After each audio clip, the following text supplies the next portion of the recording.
আল্লাহ আমার রব, এই রবি আমার সব। দামে দামে তুন মনে তারি অনুভব।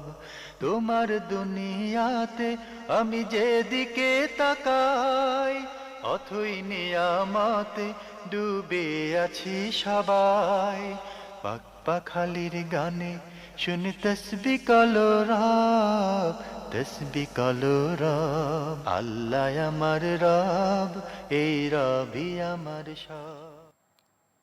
আসসালামু আলাইকুম, আলহামদুলিল্লাহ, আসসালাতু ওয়াসসালাম আলা রাসূলিল্লাহ।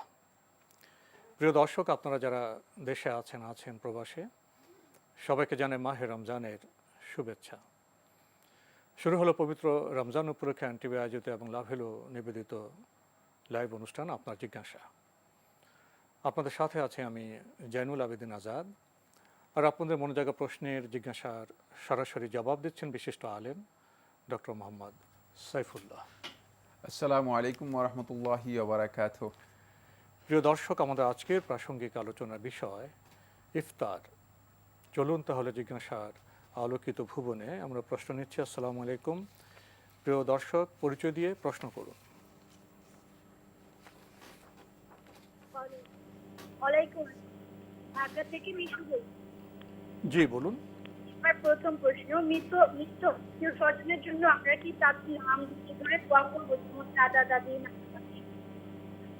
মৃত আত্মীয় স্বজনের জন্য আমরা কি তাদের নাম ধরে ধরে দোয়া করবো, যেমন নাম ধরে দোয়া করতে হবে কিনা?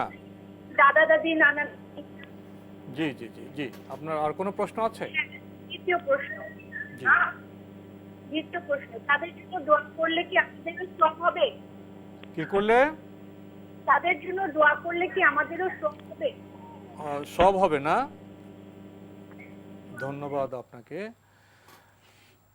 এটা খুবই সুন্দর বিষয়, গুরুত্বপূর্ণ বিষয়।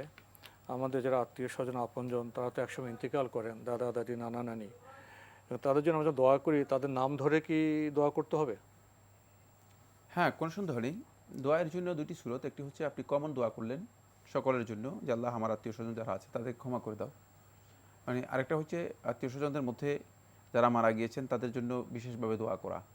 বিশেষভাবে যদি আপনি দোয়া করেন সেক্ষেত্রে আপনি তাদের নামও মানে উচ্চারণ করতে পারেন, এটি জায়েজ রয়েছে, না জায়েজ অথবা নয়। দাদা দাদি নানা নানি বাবা মা এভাবে হয়। নাম উচ্চারণ করতে পারেন। সেক্ষেত্রে আমরা যেটা দেখেছি সেটা হলো আল্লাহ সুবহানাহু ওয়া তাআলা কোরআনে কারীমের মধ্যে ইরশাদ করেছেন, ওয়াকুর রাব্বিরহামহুমা কামা রাব্বায়ানি সাগীরা। এখানে পিতামাতার কথা স্পেশাল বলে দেওয়া হয়েছে, যেহেতু আল্লাহ রাব্বুল আলামিন বিশেষভাবে তাদের মানে কথাই মানে ইন্ডিকেট করছেন এই আয়াতের মধ্যে। তাই এই ক্ষেত্রে যদি কেউ তাদের নাম উচ্চারণ করেন বা উল্লেখ করেন সেটি জায়েজ রয়েছে। আর বিশেষভাবে দোয়া করা জায়েজ, কোনো সন্দেহ নেই। আরও জানতে চেয়েছেন, আমরা যে আত্মীয় স্বজনের জন্য মানুষদের জন্য দোয়া করি, এর প্রতিদান আমরা কি পাবো, সওয়াবটা আমরা কি পাবো? যদি কোনো আল্লাহর বান্দা সত্যিকার অর্থে কারোর জন্য অন্য কারোর জন্য দোয়া করে, মানে দোয়া উহু বেদাহরিল গাইব, তার অনুপস্থিতিতে তার জন্য দোয়া করে, সে মৃত হোক জীবিত হোক, তার জন্য যদি দোয়া করে থাকে, আল্লাহ রাসূল সাল্লাল্লাহু আলাইহি ওয়াসাল্লাম হাদিসের মধ্যে ইরশাদ করেছেন যে একজন ফেরেশতা মানে তার এই দোয়া করার সাথে সাথেই বলেন ওয়ালাকা মিসলু যালিক, যে তোমার জন্য অনুরূপ, তোমার জন্য অনুরূপ। সুতরাং সাথে এই সাথে হাদিস প্রতিদান। থেকে, হ্যাঁ, সাথে সাথেই মানে আল্লাহ রাব্বুল আলামিনের পক্ষ থেকে তার জন্য একটা প্রতিদানের ব্যবস্থা রয়েছে। ফলে কোনো ব্যক্তি যদি অন্য কারোর জন্য দোয়া করে থাকেন, তিনি অবশ্যই সে দোয়া তার জন্য তিনি লাভ করবেন, এবং তার জন্য দোয়াটা সরাসরি আল্লাহর পক্ষ থেকে প্রেরিত ফেরেশতার মাধ্যমে হয়ে থাকে। মানে সুতরাং এটি অত্যন্ত গুরুত্বপূর্ণ বিষয়। আমরা যখন দোয়া করব আমরা খেয়াল রাখবো যে আমাদের আত্মীয় স্বজনদের জন্য যেন আমরা দোয়া করি, এবং আমাদের যে সমস্ত বন্ধু বান্ধব রয়েছে মানে যাদের জন্য দোয়া করা দরকার তাদের জন্য দোয়া করি, তাদের অনুপস্থিতিতে। দোয়া করার উদ্দেশ্যে এই নয় যে তোষামত করা। দেখা যায় যে সামনে আসলে যে আপনার জন্য আমরা অনেক অনেক দোয়া করি, কিন্তু পেছনে আসলে কোনো দোয়া করে। এই দোয়ার জন্য শর্ত হচ্ছে যেটা, সেটা হলো অবশ্যই দোয়াটা হতে হবে কি পেছনে দোয়াটা, মানে আর তার সামনে তাকে খুশি করার জন্য নয়, তার অদৃশ্যে পেছনে হতে হবে। প্রিয় দর্শক, আমরা উপলব্ধি করলাম আমাদের দোয়া যত ব্যাপক হবে, বেশি হবে, তার প্রতিদানও আমরা বেশি পাবো, ব্যাপক পাবো। দোয়ায় শুধুই কল্যাণ এবং কল্যাণ। আমরা প্রশ্ন নিচ্ছি। আসসালামু আলাইকুম। পরিচয় দিয়ে প্রশ্ন করুন। ওয়ালাইকুম আসসালাম ওয়া রাহমাতুল্লাহ। আমি মিজানুর রহমান বলছিলাম সেগুনবাগিচা থেকে। জি ভাইয়া জি বলুন। আমি যাকাত সম্বন্ধে প্রশ্ন করতে জি। চাচ্ছিলাম। আমি একজন সরকারি কাজের কন্ট্রাক্টর আর কি, কনস্ট্রাকশনের কাজ করি। তো আমি যেমন এখন বর্তমানে আমার নেশার পরিমাণ আমার কাছে টাকা আছে, কিন্তু আমার এই টাকা তো কিছুদিন থাকার পরেই, মানে 1-2 মাস পরে আমি আবার আমার সরকারি কাজে কনস্ট্রাকশনে ইনভেস্ট করি। তো সেক্ষেত্রে যদি আমি ইনভেস্ট করি তখন তো আমার টাকাটা ওই সরকারি খাতে চলে যায়। আমি যতক্ষণে না চেক পাই, যতক্ষণে টাকাটা রিটার্ন পাই, ততক্ষণে তো আমার কাছে আসে না। এবং যে টাকা এখন আছে এটাও 1 বছর আমার কাছে নেশাব পরিপূর্ণ হয় না। কিন্তু সেই তখন আমি জাকাতটা কিভাবে আদায় করব? এই জাকাতটা আমি তাহলে কিভাবে আদায় করব? যে টাকাটা যখন আমি কাজ করি, যখন কনস্ট্রাকশনের কাজে ইনভেস্ট হয়ে যায়, ওই টাকাটা যতক্ষণে আমি চেক আকারে বাংলাদেশ ব্যাংক থেকে ফেরত না পাই ততক্ষণে আমার কাছে টাকা থাকে না। আবার যখন টাকাটা আসে সেই টাকাটা কিন্তু 1 বছর থাকে না। আমি আবার পরবর্তীতে ওখান থেকে আবার ওই কাজে টাকা ইনভেস্ট করি।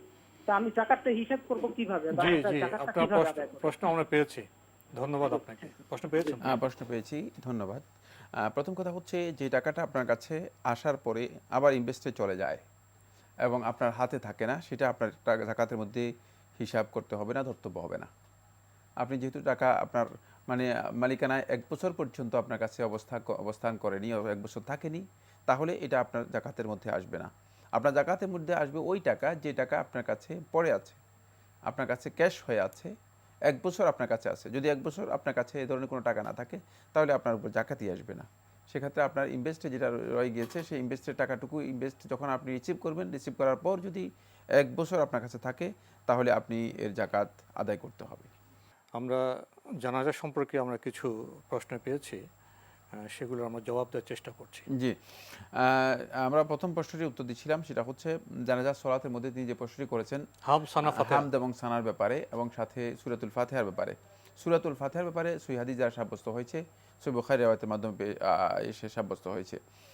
আর বাকি হামদ এবং সানার ব্যাপারে যে সমস্ত riwayতগুলো উল্লেখ করা হয় থাকে সনদের দিক থেকে, সেগুলো বিতর্কিত, যথেষ্ট বিতর্ক রয়েছে। যদি কোনো কারণে আমরা মনে করে থাকি যে সেগুলোকেও ধরে নিই, যেগুলো মানে গ্রহণযোগ্য, তাহলে ওলামায়ে কেরামদের মধ্যে কেউ এই দুইয়ের মধ্যে জমা করার কথাটি বলেননি, কম্বাইন্ডের কোনো বিধান বলেননি। ফলে জুমহুর ওলামায়ে কেরাম বক্তব্য সেখানে কম্বাইন্ড নয়। সূরাতুল ফাতিহা যারা বলেছেন, তারা বলছেন শুধু সূরা ফাতিহা মানে তেলাওয়াত করবেন, আর যারা সানা কথা বলেছেন শুধুমাত্র সানা পড়বেন এই কথা বলেছেন। তারা এই কথা বলেন নাই যে মানে সানা এবং সূরা ফাতিহা পড়বেন। তাই কম্বাইন্ডের যে কথাটা আপনি বলেছেন, এটা মানে একান্ত ব্যক্তিগত ইজতিহাদ, এটা আলেমদের ইজতিহাদ দ্বারা প্রমাণিত হয়নি। এখানে কম্বাইন্ড উচিত হবে না। বরং এখানে যেটা রাসূল সাল্লাল্লাহু আলাইহি ওয়াসাল্লাম সুন্নাহ থেকে আমরা বুঝতে পেরেছি, আল্লাহ নবী সাল্লাল্লাহু আলাইহি ওয়াসাল্লাম যে কমন নির্দেশ দিয়েছেন, সেটা হচ্ছে রাসূলুল্লাহ সাল্লাল্লাহু আলাইহি ওয়াসাল্লাম বলেছেন, লা সলাতা লিমান লাম ইয়াকরা বিফাতিহাতিল কিতাব, যে সূরা ফাতিহা পড়ল না তার সালাতই হলো না। সূরা ফাতিহা পড়লে সালাত। সুতরাং সালাতের জন্য যেহেতু সূরা ফাতিহা অপরিহার্য, সেক্ষেত্রে সূরা ফাতিহা পড়াটাই হচ্ছে উত্তম, এবং জানাজার সালাতে সূরা ফাতিহাই পড়বেন, এটাই হচ্ছে মূল কথা। পুরুষ মহিলা ও বাচ্চার দোয়া কি ভিন্ন ভিন্ন? পুরুষ এবং মহিলার বাচ্চা দোয়া ভিন্ন ভিন্ন নয়, তবে সেক্ষেত্রে প্রোনাউনের পার্থক্য রয়েছে, সর্বনামের পার্থক্য রয়েছে। সর্বনামটা আপনি পরিবর্তন করে নিতে পারেন। আর যাদের এই সর্বনামের পার্থক্য জ্ঞান নেই, অর্থাৎ ভাষাগত কারণে জ্ঞান নেই, তারা শুধুমাত্র যে দোয়াটা আছে সে দোয়াটাও পড়তে পারেন। আর এক্ষেত্রে যদি কোনো ধরনের দোয়া জানা না থাকে, তিনি শুধুমাত্র মৃত ব্যক্তির জন্য যে কোনো ধরনের দোয়া তার করার সুযোগ থাকে, সে দোয়া তিনি করবেন। আমরা প্রশ্ন নিচ্ছি। আসসালামু আলাইকুম, প্রিয় দর্শক, পরিচয় দিয়ে প্রশ্ন করুন। জি জি, আমি কিছু প্রশ্ন করতে যাচ্ছিলাম। জি, কে বলছেন? যে আপনার পরিচয় দিয়ে প্রশ্ন করুন। জি, আসসালামু আলাইকুম, আমি ওয়ালাইকুম ঢাকা আসসালাম। রামপুরা থেকে বলছি। আমার নাম রায়হান। জি রায়হান, বলুন। আমার বাবা একজন টেক্সটাইল ব্যবসায়ী। তিনি তার ব্যবসায়িক প্রয়োজনে কিছু ব্যাংক থেকে কিছু লোন নিয়েছেন, যেগুলো কিস্তিতে ইন্টারেস্ট সহ পরিশোধ করা হচ্ছে, এবং এছাড়াও কিছু মানে আত্মীয় স্বজনের কাছ থেকে কিছু লোন নেওয়া আছে, যেগুলো ব্যবসায়িক মানে সহ মানে লাভ লস অনুযায়ী পরিশোধ করা হয়। তো এমন অবস্থায় তিনি কি হজ করতে পারবেন কিনা? ধন্যবাদ আপনাকে। মানে লভ্যাংশ দেওয়া হচ্ছে আর কি আত্মীয় স্বজনদের, এই অবস্থা তিনি হজ করতে পারবেন কিনা? এছাড়া আরেকটা প্রশ্ন হচ্ছে যে হযরত আলী রাদিয়াল্লাহু তাআলা আনহুর ব্যাপারে গাদিরে খুনের যে একটা কাহিনী প্রচলিত আছে, এটার সত্যতা কতটুকু? আলী রাদিয়াল্লাহু আনহু কি খুন? আলী রাদিয়াল্লাহু তাআলা আনহুকে নিয়ে গাদিরি খুনের বিদায় হজের দিন যে একটা কাহিনী প্রচলিত আছে শিয়াদের মধ্যে, এটার সত্যতা কতটুকু? ধন্যবাদ আপনাকে। বাবা ব্যবসায়ী, ব্যাংক লোন নিয়েছেন, কিস্তি দেন, সুদ দেন, আত্মীয় স্বজনের থেকে কিছু লোন নিয়েছেন। ওনার এই যে অর্থনৈতিক লেনদেন, তিনি কি হজ করতে পারবেন? যদি তার কাছে হজ ফরজ হয়, এবং হজ মানে আল্লাহর ঘরে মানে ইলাইহি সাবিলা, আল্লাহর ঘরে পৌঁছার মতো তার কাছে সামর্থ্য থাকে, তাহলে তিনি হজ করবেন এবং হজ করা তার উপর বাধ্যতামূলক। কিন্তু আমি জানি না তার কাছে হজ ফরজ হয়েছে কিনা। তিনি মানে হজ তো ফরজ পরে তো যাবেন। হ্যাঁ, হজ ফরজ হলে তিনি হজ করতে পারবেন, কোনো অসুবিধা নেই। এক্ষেত্রে তিনি তার মানে লোনও পরিশোধ করবেন, আবার তিনি হজও যাবেন। লোন থাকলে যে হজ করতে পারবে না এ কথা শুদ্ধ নয়। আরেকটি প্রশ্ন করেছেন। জি, ওটা আমি পেয়েছি। গাদির খুমের যে হাদিসটি শিয়াদের মাধ্যমে মানে আমরা জানতে পেরেছি, সেটা আসলে একেবারেই বিতর্কিত, একেবারেই বিতর্কিত। বিশুদ্ধ বক্তব্য হচ্ছে এটা শিয়াদের মানে রচনা, এবং শিয়ারা নিজেরাই সাজিয়ে নিয়েছেন এই ঘটনার সাথে। মূলত এখানে যে বক্তব্যগুলো দেওয়া হয়ে থাকে এগুলো একেবারেই তৈরি করা তাদের। আমরা জানলাম। প্রিয় দর্শক, প্রশ্ন নিচ্ছে। আসসালামু আলাইকুম, পরিচয় দিয়ে প্রশ্ন করুন। আসসালামু আলাইকুম। জি, আমি আনোয়ার হোসেন ঢাকা থেকে বলছি। জি। জি, আমার প্রশ্ন হচ্ছে জাকাত সম্পর্কে। আহ, সেটা হচ্ছে আমার একটা জায়গায় ব্যবসায় আমার কিছু টাকা ইনভেস্ট আছে, সেখান থেকে মান্থলি আমাকে কিছু অনারিয়াম দেওয়া হয়, বাট আমার কাছে পরবর্তীতে শেয়ার হোল্ডার হিসেবে ওনারা নিবে, কিন্তু আমি এখন এই টাকার জাকাত দিব কিনা সেটা জানার জন্য। অনারাম দেওয়া হয় না কি দেওয়া হয়? আপনাকে কি দেওয়া হয়? আপনি লভ্যাংশ আর কি, একটা লভ্যাংশ বলছেন, এটা স্পষ্ট করুন। ব্যবসা ইনভেস্ট করেছেন, হ্যাঁ? জি জি। তো ইনভেস্টের চুক্তি হয়েছে না? না, চুক্তি এখনো হয় নাই। ওই যে তাহলে আপনাকে নির্দিষ্ট পার্সেন্টেজে লাভ দেয় না লাভ লোকসানের ভিত্তিতে দেয়? পার্সেন্টেজে না, ওনার হিসাব নিকাশ করে কিছু একটা লাভ দেয়। নাকি সেটা কি লাভ? এটা কি নির্দিষ্ট হারে লাভ দেয় নাকি লাভ লোকসানের ভিত্তিতে আপনাকে লাভ দেয়? লাভ লোকসানের ভিত্তিতে দিচ্ছে আর কি। তো এটা তো সুদ নয়।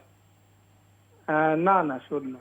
আচ্ছা, যাকাত কিভাবে দেবেন? জাকাত দিব কিনা এই ভাই, এই যে ব্যবসায় ইনভেস্ট করেছেন, এই ব্যবসায়ের মূলধন যেটা রয়েছে এর উপর জাকাত আদায় করতে হবে।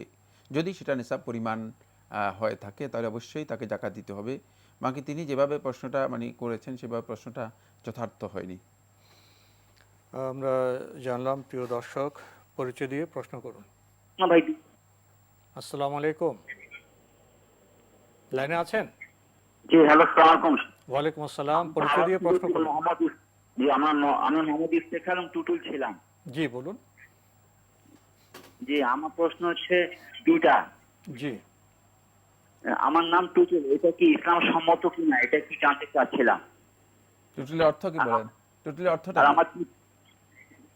আর আমার দ্বিতীয় প্রশ্ন হচ্ছে, যদি কোনো কারণে যে সন্তান পিতা মাতাকে কষ্ট দিয়ে থাকে তাহলে এই সন্তানের পক্ষে কি হবে এটা একটু জানাবেন প্লিজ। আপনার দ্বিতীয় প্রশ্নটা আমরা বুঝতে পারিনি। দ্বিতীয় প্রশ্নটি একটু ধীরে বলুন, রিপিট করুন। আচ্ছা, আমার দ্বিতীয় প্রশ্ন হচ্ছে, যে কারণে সন্তান পিতা মাতাকে কষ্ট দিয়ে থাকে তাহলে এই সন্তানের পরিণতি কি হবে এটা একটু জানাবেন। পিতামাতাকে সন্তান কষ্ট দেয়, তারপরে? জি জি, কষ্ট দিলে এর পরিণতি কি হবে? পরিণতি। ধন্যবাদ আপনাকে ভাইয়া। আপনার ধীরে প্রশ্ন করলে আমাদের সময় কম লাগে আসলে। ধন্যবাদ আপনাকে ভাই। আপনার নামের অর্থ জানতে চাচ্ছেন আমাদের কাছে। তো টুটুল শব্দ যখন নাম হিসেবে চিহ্নিত হয়েছে তখন কি আপনারা নামের অর্থ জেনে নামটা রাখেননি? আর না রাখলেও টুটুল শব্দের অর্থ কি এটা আপনারা জেনে নিতে পারেন। এ বিষয়ে কি বলবেন? না, শব্দের অর্থ তো উনি যে কোনো ডিকশনারি থেকে জেনে নিলেই ভালো, তার আমাদের প্রয়োজন নেই। তিনি যেটা বলেছেন, পিতামাতাকে যিনি কষ্ট দিবেন তিনি আল্লাহ রাসূল সাল্লাল্লাহু আলাইহি ওয়াসাল্লামের কাছে সবচেয়ে বড় অপরাধী।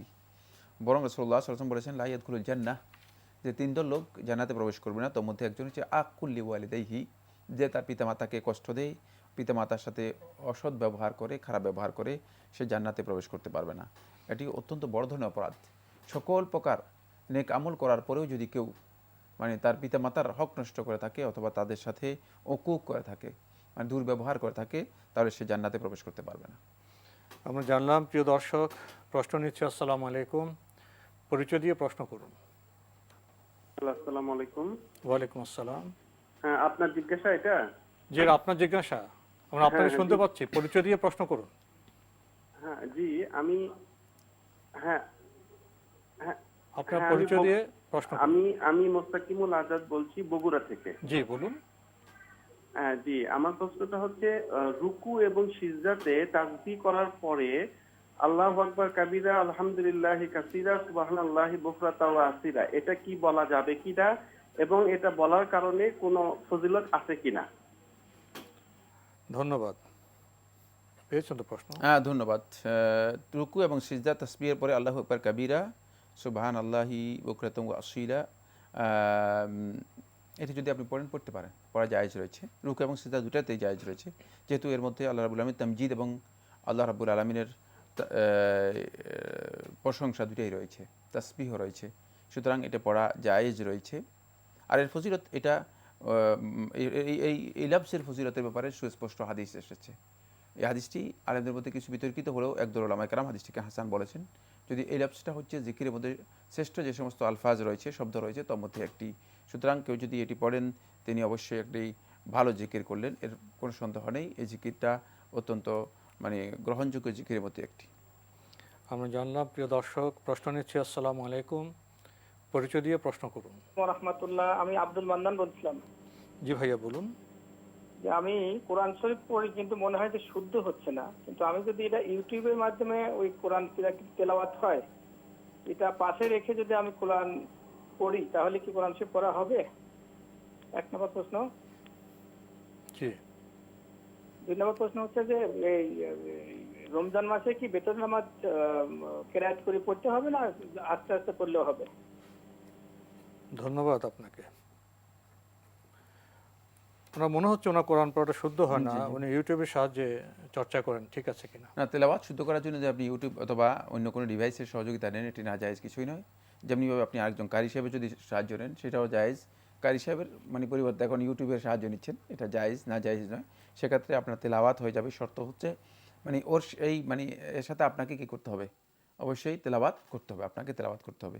আর 2 নম্বর যে বিষয়টি প্রশ্ন করেছেন সেটা হচ্ছে রমাদান মাসে বেতন নামাজ, মিতিরের সালাত রমাদান মাসে শেখ মোহাম্মদ সালেহ সামিন রহমতুল্লাহ এবং শেখ আব্দুল আজিজ আব্দুল্লাহ বিন বাজ রহমতুল্লাহ বলেছেন যে রাতের নামাজগুলো এর মধ্যে রাত আস্তে পড়া এবং জোরে পড়া দুটোই ইখতিয়ার রয়েছে। তবে রাতের নামাজের বেশিরভাগ তেলাওয়াতকে অধিকাংশ আহলে তাহকিক মুহাক্কিক উলামায়ে কেরামগণ জোরে তেলাওয়াত করার ব্যাপারে আওয়াজ করে তেলাওয়াত করার ব্যাপারে অনুমতি দিয়েছেন। এক্ষেত্রে আপনি জোরেও তেলাওয়াত করতে পারেন, আর আস্তে আস্তে তেলাওয়াত করলেও আপনার সালাত হয়ে যাবে, কোনো অসুবিধা নেই। আমরা জানলাম। প্রিয় দর্শক, প্রশ্ন নিচ্ছি। আসসালামু আলাইকুম, পরিচয় দিয়ে প্রশ্ন করুন। লাইনে আছেন? জি, লাইনে আছি। ওয়ালাইকুম আসসালাম। ওয়ালাইকুম আসসালাম, পরিচয় দিয়ে প্রশ্ন করুন। জি, আমার প্রশ্ন হচ্ছে, আমি নারায়ণগঞ্জ থেকে রিয়াদ জায়েদ বলছি। আমার প্রশ্ন হচ্ছে, আমি গার্মেন্টস জব করি এখন, সেখানে আমার মাধ্যমে বাইরে কিছু কাজ যায়, তোরা ওই কাজের বিনিময়ে আমাকে কিছু উপহার দেয়, সার দেয়, কিছু টাকা দেয়, যে আমি লাভ করছি, তো আমার দ্বারা আপনার উপকার হয়েছে, আমি আপনাকে উপকৃত করতেছি, এতে এই টাকাটা বা নিতে পারবো কিনা? একটু প্রশ্ন আছে, আপনি একটি সুনির্দিষ্ট গার্মেন্টসে কাজ করেন, তো আপনার মাধ্যমে যে কাজ যায় সেটা রূপটা কি? সেটা রূপটা হচ্ছে ওই সাবকন্ট্রাক্ট, ছোট ছোট ফ্যাক্টরিগুলো আমার কাছে আসে যে ভাই কাজ দেন, আমি তাদেরকে কাজ দেই। তো তারা কাজ যখন করে আমাদের অফিস থেকে যখন টাকা পয়সা নেয়, তখন তারা আমাকে বলে যে ভাই আমি আপনার দ্বারা উপকার হয়েছে, আমি আপনাকে কিছু টাকা পয়সা দিলাম, আপনি একটু খুশি করলাম। জি, প্রশ্ন পেয়েছি। ধন্যবাদ আপনাকে, ধন্যবাদ। প্রশ্ন পেয়েছি। এটি যদি আপনি এই ধরনের কোনো অতিরিক্ত গ্রহণ করে থাকেন সেটা আপনার জন্য জায়েজ নেই। যেহেতু আপনি কোম্পানির একটা কাজ করছেন, আপনার অলরেডি এর জন্য আপনি একটা রেমুনারেশন নিচ্ছেন, এর জন্য একটা ভাতা বা স্যালারি নিচ্ছেন, সুতরাং সেক্ষেত্রে আপনি অতিরিক্ত এই কাজ করে বা এইভাবে টাকা নেওয়া এটা আপনার জন্য জায়েজ নেই। এটা আপনার দায়িত্বের মধ্যে অন্তর্ভুক্ত। দায়িত্বের অতিরিক্ত অবৈধ প্রক্রিয়ায় টাকা গ্রহণ করা হারাম। এটার উপরে যে এরকম হবে, তো না কাজ করছেন চুক্তিভিত্তিক যে কাজটা করেন, এখন সাব কন্ট্রাক্টে এখান থেকে আর কিছু কাজ বাইরে যেতে পারে, সেখানে উনি লিয়াজও করে দেন, লিয়াজের মাধ্যমে যদি উনি কোনো বেনিফিট হন, সেখানে সমস্যা হবে? জি, যে কোম্পানির দায়িত্ব তো ওনার কাজই তো এটা, লিয়াজও করাতে তার কাজ। অন্য যদি কোম্পানিতে অন্য কাজ থাকে, কোম্পানিতে অন্য কোনো একটা জব করতেছেন, নির্দিষ্ট দায়িত্ব আছে, এখন বাইরের অন্য ছোট যারা কাজ করেন, ছোটোখাটো যারা কাজ করেন, তাদেরকে উনি সংযোগ করে দেন কাজ পাওয়ার ব্যাপারে। ওনার তো নির্দিষ্ট একটা কাজ আছেই, যে নির্দিষ্ট যে কাজ থেকে থাকে গার্মেন্টস ওনার, এর বাইরে বলছেন, এর বাইরে অন্যান্য ছোটোখাটো যারা কাজ করেন তাদেরকে সাব কন্ট্রাক্ট দিয়ে দেন। এক্ষেত্রে উনি একটা লিয়াজের কাজ করেন। বক্তব্যটা বুঝছেন কিনা না স্পষ্ট হয় না। আমি যেটা বুঝছি, উনি ওনার গার্মেন্টসে একটা জব করেন, আমি যেটা বুঝছি, আমি এভাবে লিখেছি, গার্মেন্টস উনি একটা জব করেন। এর বাইরে এর অতিরিক্ত যারা ছোটোখাটো কাজ করে সাব কন্ট্রাক্ট কিছু কাজ উনি এখান থেকে ব্যবস্থা করে দেন, তো সেটা ওনারা বলে আমি আপনাদের মাধ্যমে কাজটা পেলাম, তো ওনার কিছু উপহার দেয়, গিফট দেয়, এটা এটা ওনার তার কাজের জন্য- বাইরে অতিরিক্ত। এটা তার জন্য গ্রহণ করা জায়েজ নেই, যেহেতু তিনি কোম্পানির দায়িত্ব পালন করতেছেন। জি, সুতরাং কীভাবে এটা হারামভাবে গ্রহণ করবেন? প্রশ্নই আসে না। আমাদের আজকের প্রাসঙ্গিক আলোচনার বিষয় ইফতার। ধন্যবাদ। ইফতার আমরা জানি যে এটি অত্যন্ত গুরুত্বপূর্ণ একটি বিষয়। সিয়ামের যে সমস্ত সুন্নাহগুলো রয়েছে তার মধ্যে অন্যতম একটি সুন্নাহ হচ্ছে ইফতার। এটি যদিও খাবার, যদিও এটা আমরা মানে ক্ষুধার্ত পিপাসার্থ থাকার পরে আমরা খুব আবেগের সাথে গ্রহণ করে থাকি, খুব উপাদেয় মনে হয়। উপাদেয় মনে হয়, মানে যেহেতু চাহিদা হয় তখন আমাদের খুব খেতে মন চায়, কিন্তু মানে এটা আমাদের নিজস্ব চাহিদার পরেও এর মর্যাদা হচ্ছে এটি একটি ইবাদত। মানে এটার গুরুত্ব হচ্ছে, এটা রাসূল সাল্লাল্লাহু আলাইহি ওয়াসাল্লাম এটাকে ইবাদতের মর্যাদা দিয়েছেন। ফলে এই কাজটি আমাদের মাঝে এবং ইয়াহুদিদের মাঝে পার্থক্যকারী। সেটা হলো ইয়াহুদিরা যখন সিয়াম পালন করত তারা ইফতার করতো না, তাই নবী সাল্লাল্লাহু আলাইহি ওয়াসাল্লাম ইফতারের ক্ষেত্রে নবী সাল্লাল্লাহু আলাইহি ওয়াসাল্লাম একথা বলেছেন যে এটা সমস্ত নবীদের যে সুন্নাহগুলো রয়েছে তার মধ্যে একটি সুন্নাহ হচ্ছে এই তাজিলুল ইফতার। নবীগণ ইফতার করতেন, যখন সময় হয়ে যেত তখনই ইফতার করতেন, ডিলে করতেন না। ডিলে করে ইফতার করাটি নবী সাল্লাল্লাহু আলাইহি ওয়াসাল্লামের সুন্নাহ পরিপন্থী কাজ। আমরা দেখি যে আমাদের সমাজের মধ্যে কিছু সংখ্যক লোক আছে, এখন বর্তমানে দুটি গ্রুপ সবচেয়ে বেশি কাজ করে থাকে। এক দলের বক্তব্য হচ্ছে ততক্ষণ পর্যন্ত ইফতার করা যাবে না যতক্ষণ পর্যন্ত একেবারেই মানে তারকাগুলো আকাশে উজ্জ্বল না হয়ে উঠবে। আমি তাদের সুস্পষ্ট করে নাম বলছি না, কিন্তু আপনারা হয়তো অনেকেই জানবেন যাদের আকীদা সম্পর্কে, যাদের আমল সম্পর্কে আপনাদের জানা আছে। আরেক দল লোকের বক্তব্য হচ্ছে রাত্র প্রবেশ না করলে ইফতার করা যাবে না। তো আপনারা ইফতার করতেন মাত্র সূর্য ডুবেছে। সূর্য ডুবাই হচ্ছে হাদিসের দ্বারা প্রমাণিত হয়েছে। রাসূল সাল্লাল্লাহু আলাইহি ওয়াসাল্লাম বলেছেন যে যখনই ইজা গারাবাতিশ শামস ওয়া আদবারাল লাইলু আকবারাল লাইলু মিন হাহুনা ওয়া আদবারান নাহারু মিন হাহুনা, আর এদিক থেকে দিন মানে রাত্রের আগমন, এদিক থেকে দিনের গমন, এরপরে সূর্য অস্ত গেল, ইফতারাস সাইম, রোজাদার ব্যক্তি ইফতার করবে। রোজাদার ব্যক্তির ইফতার তখনই প্রমাণিত হবে। তাই যখনই সূর্যাস্ত যাবে বিধান হচ্ছে, সুন্নাহ হচ্ছে তখনই ইফতার করা, ডিলে না করা। সঙ্গত কারণে যদি 1 মিনিট 8 মিনিট ডিলে হয় সেটাকে ডিলে বলা হবে না, মানে কিন্তু মানে ইচ্ছাকৃতভাবে 3-4 মিনিট ডিলে করা। আমরা অনেককে দেখতে পাই যে মানে ইচ্ছাকৃতভাবে বলে 5 মিনিট সতর্কতার জন্য ডিলে করে ইফতার করছেন। এটি নবী সাল্লাল্লাহু আলাইহি ওয়াসাল্লামের সুন্নাহ পরিপন্থী কাজ। তাহলে 5 মিনিট যদি আপনি সতর্কতা অবলম্বন করেন, 10 মিনিট কেন করলেন না? সতর্কতা যদি খুবই উত্তম হয় তাহলে তো 10 মিনিট আপনি কি করতে পারেন? সূর্য ডুবলেই রাত প্রবেশ করে গেল না, বরং রাসূলুল্লাহ সাল্লাল্লাহু আলাইহি ওয়াসাল্লাম সহিহ বুখারী এবং মুসলিম হাদিসের মধ্যে স্পষ্ট করে বলে দিয়েছেন, লা ইয়াজালুন নাসু বিখাইরিন, ততক্ষণ পর্যন্ত আল্লাহর বান্দা ইমানদার ব্যক্তিগণ মুমিনগণ কল্যাণের উপর প্রতিষ্ঠিত থাকবে, মা আজ্জালুল ফিতর, যতক্ষণ পর্যন্ত তারা তাদের ইফতারকে সময় মতো সাথে সাথে করে নেবে। আজ্জাল শব্দটা মূলত তাজিল শব্দ থেকে তাড়াতাড়ি করা, সময় হওয়ার পরে তাড়াতাড়ি করতে হবে। মানে তাড়াতাড়ি করার অর্থ এটা সময়ের আগে ইফতার করে এটা নয়, মানে কিন্তু সময় হওয়ার পরে ডিলে করবে না। এখানে তাজিল শব্দটা ব্যবহার করা হয়েছে ডিলে এর বিপরীতে, মানে যাতে করে ডিলে করা না হয় থাকে, এই জন্য রাসূল সাল্লাল্লাহু আলাইহি ওয়াসাল্লাম কথা বলেছেন। আসুন দ্বিতীয় যে পয়েন্টটি সেটা হলো নবী সাল্লাল্লাহু আলাইহি ওয়াসাল্লাম ইফতারের ক্ষেত্রে একটা সুন্নাহ নবী সাল্লাল্লাহু আলাইহি ওয়াসাল্লামের ছিল। নবী সাল্লাল্লাহু আলাইহি ওয়াসাল্লাম বেশিরভাগ সময় ইফতার করতেন কাঁচা পাকা খেজুর দিয়ে, আর কাঁচা পাকা না হলে শুকনা যে খেজুর রয়েছে যাকে তামর বলা হয় তামর দিয়ে, সেটাও যদি না পেতেন নবী সাল্লাল্লাহু আলাইহি ওয়াসাল্লাম পানি দিয়ে ইফতার করতেন। নবী সাল্লাল্লাহু আলাইহি ওয়াসাল্লামের সুন্নাহ অনুযায়ী আমরা সেভাবে ইফতারকে সাজানোর জন্য চেষ্টা করি। পানি তো পাওয়া আমাদের জন্য কঠিন নয়, তাহলে অন্তপক্ষে পানি দিয়ে হলেও আমরা ইফতার করে নবী সাল্লাল্লাহু আলাইহি ওয়াসাল্লামের সুন্নাহ অনুসরণ করার জন্য চেষ্টা করব। খেজুর না পেলে পানি। জি, আমরা জানলাম। প্রিয় দর্শক, প্রশ্ন নিচ্ছে। আসসালামু আলাইকুম, পরিচয় দিয়ে প্রশ্ন করুন। আমি আব্দুল সামাদ। জি বলুন। আমার প্রশ্ন হলো রোজার অবস্থায় ওই যাও কিনা, ওই কি বলে ওই ইনহেলার বা ওই যে নেবুলাইজ করা যাবে কিনা? ধন্যবাদ আপনাকে। রোজা অবস্থায় ইনহেলার নেওয়া যাবে কিনা, নেবুলাইজ করা যাবে কিনা? হ্যাঁ, ইনহেলার নেওয়া যাবে। এই ব্যাপারে অধিকাংশ ওলামায়ে কেরামের বক্তব্য হচ্ছে এটি জায়েজ, কিন্তু নেবুলাইজ এর মধ্যে যেহেতু ওষুধ ব্যবহার করা হয় থাকে, অতিরিক্ত ওষুধ ব্যবহার করা হয় থাকে, এই বিষয়টি নিয়ে আলেমদের মধ্যে দ্বিমত রয়েছে। একদল ওলামায়ে কেরাম বলেছেন সিয়াম ভঙ্গে যাবে, আবার কেউ কেউ বলেছেন যেহেতু এটি খাবার অথবা পানীয় নয় তাহলে সিয়াম ভঙ্গ হবে না। কিন্তু আলেমদের এই দুই বক্তব্যের মাঝে দুটারই মানে শক্তিশালী মানে যুক্তি রয়েছে, দুই পক্ষেই শক্তিশালী যুক্তি রয়েছে। সেক্ষেত্রে উত্তম হচ্ছে, যেহেতু ইখতলাফ রয়েছে, ওয়াল খুরুজ মিনাল খিলাফে আউলা, উত্তম হচ্ছে শরীয়তের বিধান যে ইখতলাফ থেকে বেরিয়ে যাওয়া। যথাসম্ভব যদি আপনি ইনহেলারের মাধ্যমে আপনার যথেষ্ট হয় তাহলে ইনহেলার নিয়েই আপনি শেষ করেন। কিন্তু যদি দেখেন যে এর থেকে কোনোভাবেই মানে উপায় নেই, ইনহেলার নিলে হচ্ছে না, নেবুলাইজ করতে হবে, তাহলে সেক্ষেত্রে নেবুলাইজ করতে পারেন। যারা বলেছেন সিয়াম ভঙ্গ হবে না, তাদের বক্তব্য আপনি গ্রহণ করতে পারবেন। আমরা জানলাম খুবই গুরুত্বপূর্ণ বিষয়ে। প্রিয় দর্শক, প্রশ্ন নিচ্ছে। আসসালামু আলাইকুম, পরিচয় দিয়ে প্রশ্ন করুন। আসসালামু আলাইকুম। ওয়ালাইকুম আসসালাম। আমি মোহাম্মদ রুহুল আমিন বলছিলাম। জি বলুন। থেকে। আমার প্রশ্ন হচ্ছে, গতকালকে আমরা মোবাইলে অ্যালার্ম দিয়ে ঘুমানোর পরে আজান হয়ে যাওয়ার পরে আমরা উঠছি, জাস্ট আজান, আমরা উঠে আজান শুনতে পাইছি, তারপরে 1 মিনিটের মধ্যে পানি খেয়ে 1 গ্লাস পানি খেয়ে রোজা রাখছি। ধন্যবাদ আপনাকে। এটা আমাদের রোজা হবে কিনা? প্রশ্ন পেয়েছেন? জি, প্রশ্ন পেয়েছি। না, আপনাদের সিয়াম হয়ে যাবে। মানে আপনারা আজান শুনতে পাচ্ছেন, এই সময় আপনারা মানে শুধুমাত্র পানি খেয়ে সিয়াম পালন করেছেন, এতে আপনাদের রোজা হয়ে যাবে ইনশাআল্লাহ।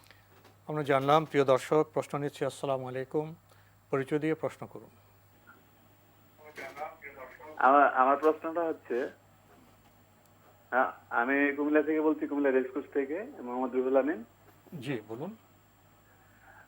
আমরা যে নামাজ পড়তে যাই, নামাজে যখন দাঁড়াই, তখন দেখি নামাজে হাত বাঁধার পরে মানে যার যার মতো হাত ছেড়ে দেয়, ইয়ে করে উপর দিকে তাকায়, এদিকে তাকাইছে, তাসবিহ ইয়ে করে, তারপরে আপনার এই পাটা নাড়ায়, এগুলি কি ঠিক? এটা আর কি। ধন্যবাদ আপনাকে, আপনি বুঝতে পেরেছেন এগুলি ঠিক নয়। না, ঠিক নয়। তিনি তো তার বক্তব্য থেকে বোঝা যাচ্ছে যে সলাতের মধ্যে এমন কোনো আমল বা এমন কোনো কাজ কোনোভাবেই সঙ্গত নয় যে কাজের মাধ্যমে বোধ হয় বা মানে বোঝা যায়, মনে হয় যে লোকটা সলাতের মধ্যে নেই।